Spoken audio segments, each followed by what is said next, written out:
بسم اللہ الرحمن الرحیم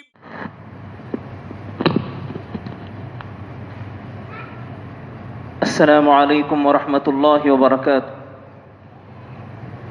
الحمد للہ رب العالمین والصلاة والسلام علی اشرف الانبیاء والمرسلین وعلی آلہ واصحابہ اجمعین وعلى من تبعهم بإحسان إلى يوم الدين أما بعد أعوذ بالله من الشيطان الرجيم ولقد جاءتكم موعظة من ربكم وشفاء لما في الصدور۔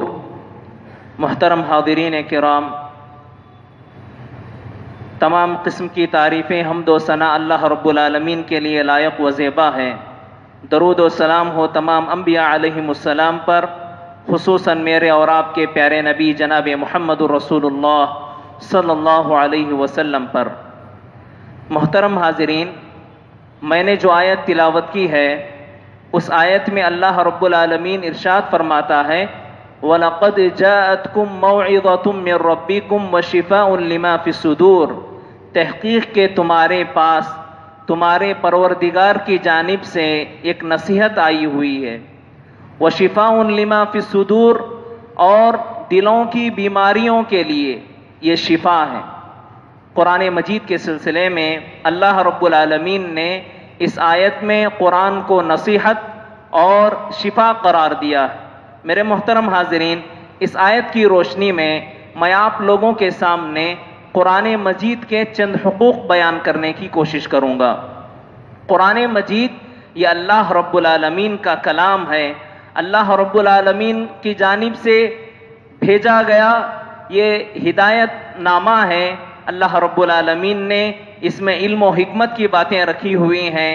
اللہ رب العالمین نے اس کتاب کے پڑھنے والوں کو اور اس کے مطابق عمل کرنے والوں کے لیے بہت ساری خوشخبریاں اللہ رب العالمین نے سنایا ہے۔ میرے محترم حاضرین، قرآن مجید کے سلسلے میں ہم مسلمانوں پر بہت سارے حقوق عائد ہوتے ہیں۔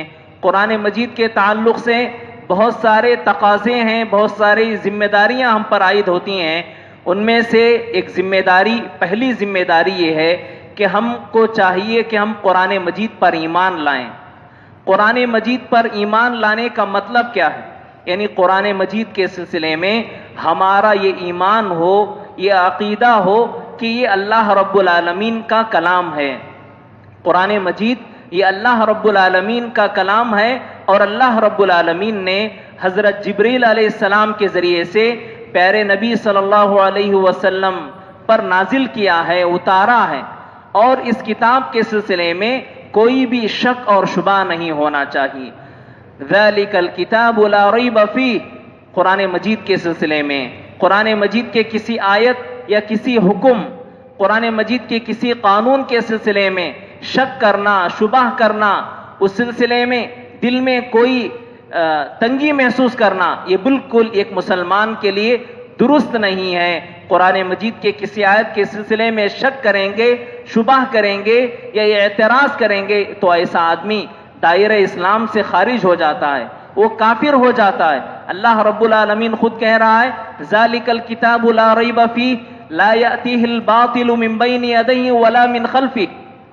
قرآن مجید کے سلسلے میں نہ آگے سے نہ پیچھے سے کسی بھی اعتبار سے قرآن مجید میں کوئی باطل چیز داخل نہیں ہو سکتی، اس میں حذف و اضافے کی گنجائش نہیں ہے۔ تو قرآن مجید کا یہ پہلا حق ہے کہ ہم اس پر ایمان رکھیں، اس پر کامل یقین رکھیں کہ یہ اللہ رب العالمین کی کتاب ہے، یہ ہمارے لیے ہدایت ہے، یہ ہمارے لیے شفا ہے، نصیحت کی کتاب ہے۔ اس طرح سے ہمارا عقیدہ ہونا چاہیے، اور یہ بھی عقیدہ ہونا چاہیے کہ آسمانی کتابوں میں سب سے آخری کتاب قرآن مجید ہے، اور تمام آسمانی کتابوں کے لیے یہ کتاب ناسخ ہے، یہ اسی کے احکام قیامت تک چلیں گے۔ اسی طرح سے قرآن مجید کا ایک دوسرا حق یہ ہے کہ قرآن مجید کی تلاوت کی جائے، اس کو پڑھا جائے۔ میرے محترم حاضرین، یہ قرآن مجید کا دوسرا حق ہے۔ اللہ رب العالمین نے ہماری رشد و ہدایت کے لیے قرآن نازل کیا ہے، اور ہمیں اس کی تعلیم دی ہے، یہ حکم دیا ہے کہ ہم اس کی تلاوت کریں۔ ایک مسلمان کے لیے ضروری ہے، فرض ہے کہ قرآن مجید کو پڑھنا چاہیے، تلاوت کرنا چاہیے۔ حتیٰ کہ پیارے نبی صلی اللہ علیہ وسلم کو اللہ رب العالمین بارہا قرآن مجید کی تلاوت کرنے کا حکم دیتے ہوئے فرمایا، اتل ما اوحی الیک من الکتاب، تم پر جو وحی نازل ہو رہی ہے قرآن مجید، اس کی تم تلاوت کیا کرتے رہو۔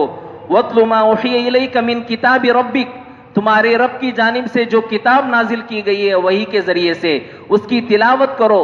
ورتل القرآن ترتیلا، فقرؤوا ما تیسر من القرآن، اس طرح سے کئی جگہ پر اللہ رب العالمین نے خود پیارے نبی صلی اللہ علیہ وسلم کو تلاوت کا حکم دیا ہے۔ لہٰذا ہم اور آپ کو ایک مسلمان ہونے کے ناطے قرآن مجید کے سلسلے میں یہ حق بنتا ہے کہ ہم قرآن مجید کی تلاوت کریں، اس کو کثرت سے پڑھیں۔ اگر ہم قرآن مجید کی تلاوت نہیں کریں گے، اس کو نہیں پڑھیں گے، اس سلسلے میں وعیدیں بھی آئی ہوئی ہیں۔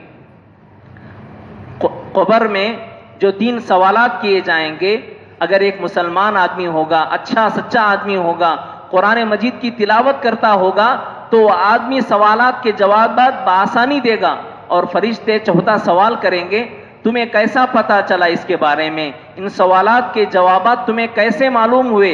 تو وہ کیا کہے گا قبر میں؟ قرأت کتاب اللہ، میں نے قرآن مجید کو پڑھا، اس کی تلاوت کی۔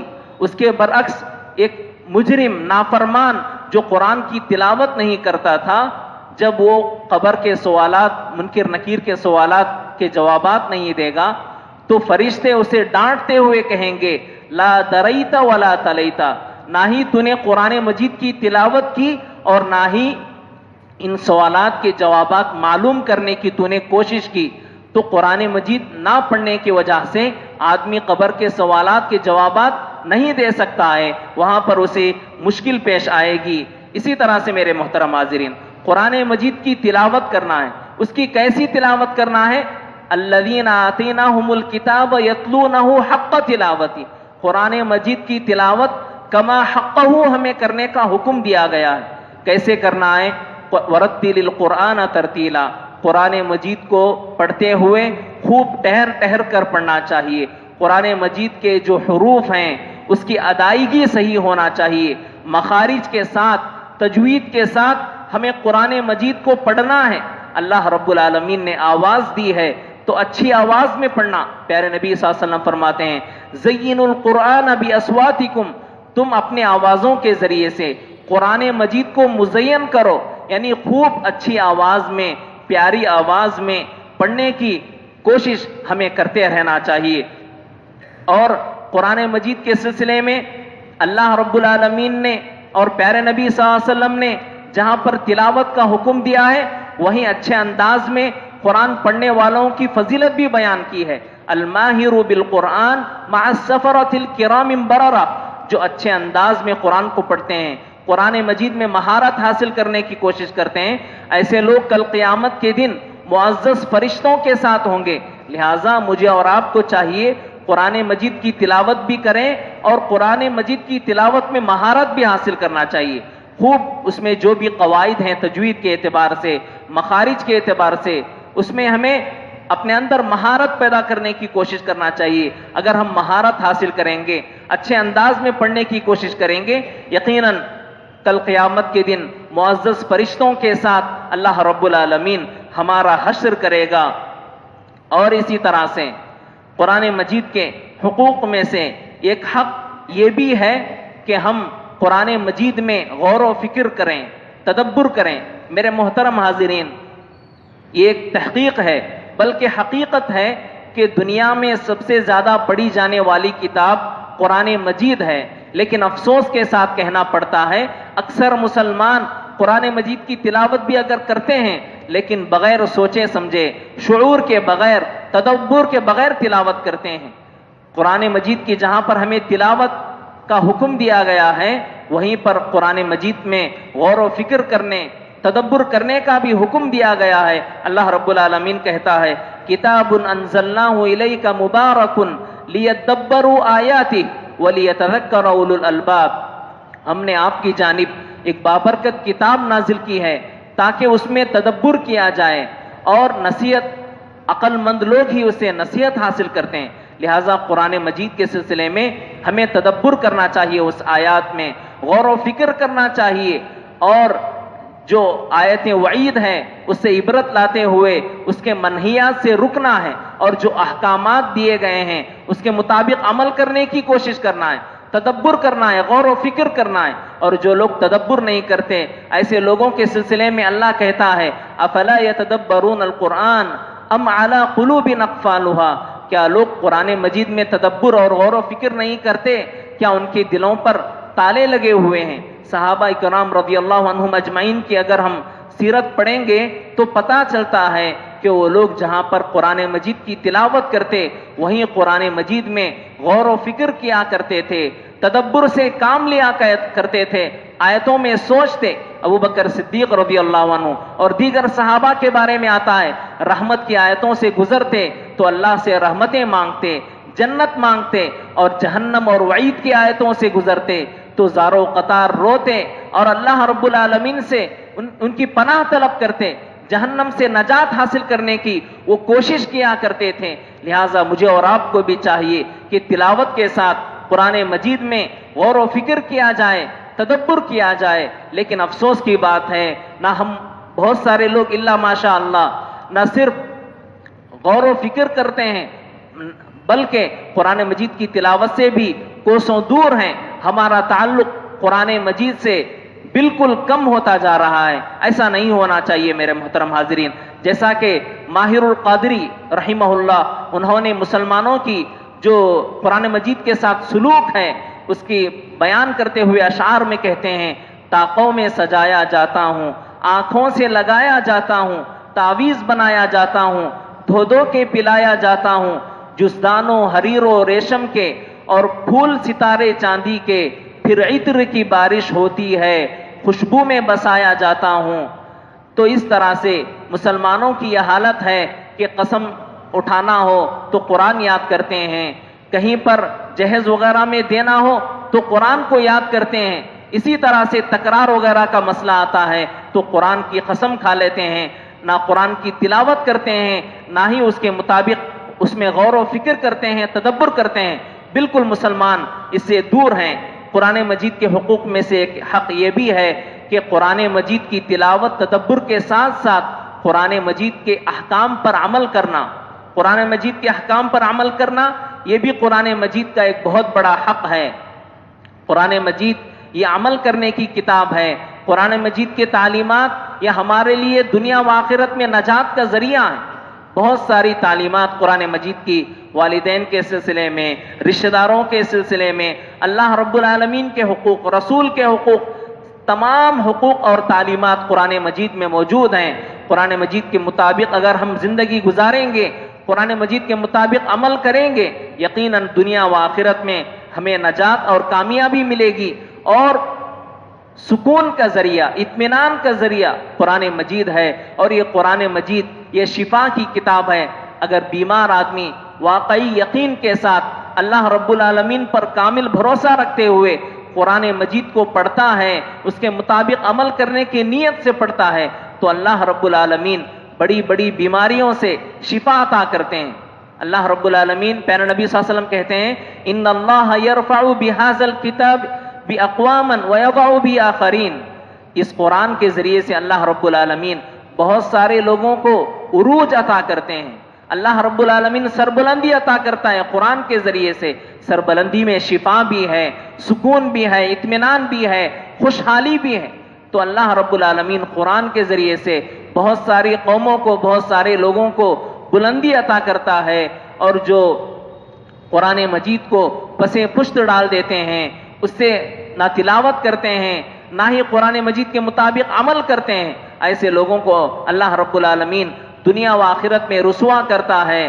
ایسے لوگوں کو اللہ رب العالمین طرح طرح کی مصیبتوں میں، تکلیفوں میں، پریشانیوں میں ڈال دیتا ہے. جیسا کہ اللہ رب العالمین ایک آیت میں کہا وَمَنْ أَعْرَضَ عَنْ ذِكْرِي فَإِنَّ لَهُ مَعِيشَةً ضَنْكًا وَنَحْشُرُهُ يَوْمَ الْقِيَامَةِ أَعْمَى. جو لوگ قرآن مجید سے، اللہ کے ذکر سے روگردانی کرتے ہیں، ایسے لوگوں کی زندگیوں کو ہم تنگ کر دیتے ہیں اور قیامت کے دن ایسے لوگ اندھے بنا کر اٹھائے جائیں گے. یہ لوگوں کی اللہ رب العالمین بینائی کو ختم کر دے گا۔